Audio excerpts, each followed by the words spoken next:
Well, I need a hookup. I don't know. I mean, everyone maybe like real campgrounds, not paying taxes, anyone and who living off the pays, government campground, and I need circumstances maybe without a a state I need park my or a cable, national man. forest. I mean, I need a hookup. I like a campground. Hey, I babe, need what a you doing? campground. You want to with camp a together? hookup. You want to camp together? Let's get a caravan. Let's all camp together. No. No boondocking. I do not want I need to a camp hookup. together. I just want to be left here alone to read my book. You kids get off my lawn. Can't we all I don't just really camp care, the way we dude, want to camp? I just want to do can't my we all sports just during the respect day, each other and I don't know, get some surfing, a little Hey, I skiing, got an idea. rollerblading. You have to boot Yeah, out. every night I I just just do like a boondocking. campground. I love the truck Leave me stop. alone. I just Who want to doesn't be like a left truck alone. stop? I want to camp Who cares about alone. boondocking or camping together or being left alone? I just want to rip, man, and stay at a truck stop. Are there a lot of different voices in your ear and you're wondering what style of camping is right for you? Well, the one that's right for you. Let's talk about it.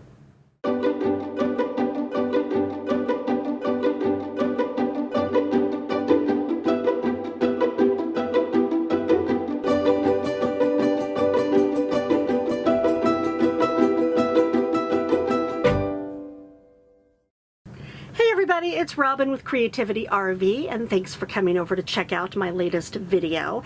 Today I wanted to talk about what you can learn from people on YouTube, like Nomadic, Fanatic, and Carolyn's RV Life, and what you need to learn for yourself.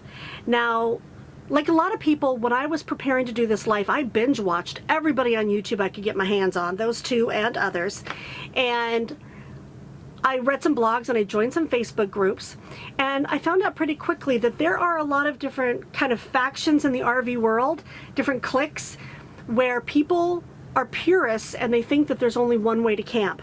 And depending on who you're being influenced by, you may think that as well. So like Nomadic Fanatic and Carolyn's RV Life, the two that I'm mentioning here, I learned so much from them, and I actually thank them if they're watching. I learned that there are so many different beautiful places to go in this country, and that you can do it for free, and you can see the world, and life can be an adventure, but also that it's just real life. Well, I watch so much of them, especially Carolyn, that when I imagine myself out on the road, I imagine myself always boondocking. And I had this idea that anything other than that wasn't the life that I wanted in the beginning. But I'm here to tell you there are lots of different ways to camp, and when you're out on the road or you get out on the road, you're going to find that you're going to realize a balance that's right for you. So I definitely am a boondocker. I like to be alone. I like to be in natural areas. I don't want to be right next to somebody most of the time.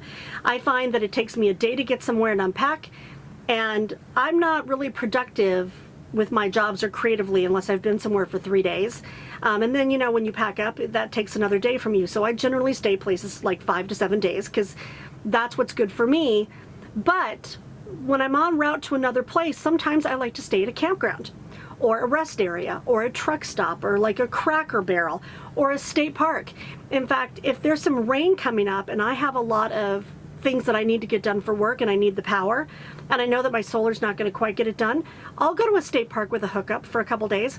It's in my budget. I budget $200 a month for parking. That's what I call it on my budget at creativityrv.com. And I just really had to sort out for myself what was right for me after I watched people on YouTube. On my blog recently, I wrote a piece called The Fear, Fantasy, and Folly of an RV Life. And basically, the gist of that was, if you're thinking about this, but you're too scared to do it because you think like you're going to wake up and a serial killer's hook is going to be in your door, or you're going to die and your cat's going to eat out your eyeballs, or you're going to be sucked up into a spaceship or something, could that stuff happen? Maybe. It's probably not likely, though.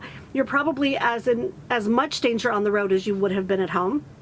But the flip side of that is the fantasy that if you barrel down, you know, a dirt road into the middle of nowhere by yourself, that is always going to end up well. I have never had anything really crazy happen, but I know that if my car breaks down or I break an axle or, you know, something, and I have no cell service, that's a problem.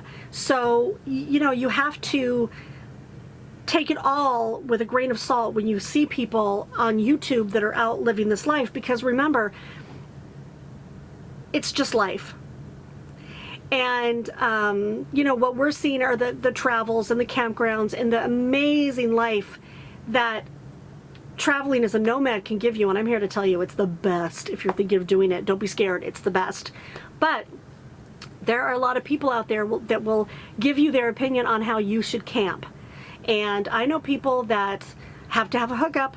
They wouldn't even think about boondocking, and they think that people that boondock are somehow taking advantage or not paying taxes or, you know, taking advantage of the man. And people that boondock, they would never have a hookup because they think the people that do that are posers. And there's people that want to camp to be social, and there's people that want to camp to be left alone.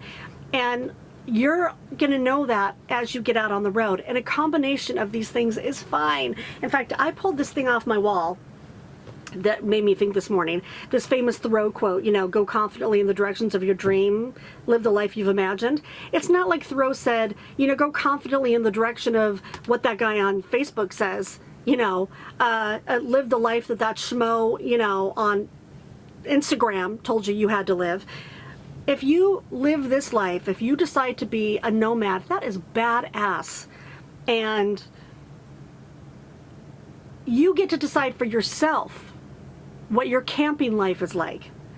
You have already decided what you want your life to be like, so I'm here to tell you that there are nothing but options. You decide what's right for you. You can learn a lot from people on YouTube, but once you get out on the road, you decide what's right for you. You camp like you. And I hope that you find that life for yourself like I have. And I wish you all the best. If you got anything out of this, please do like and subscribe and tell all your friends and ring my little bell. And wait for the next videos to come out because I'm doing some really awesome videos on some beach camping so you guys can see how to do that. Be free, everybody, and safe travels. This is Robin. Have a great day.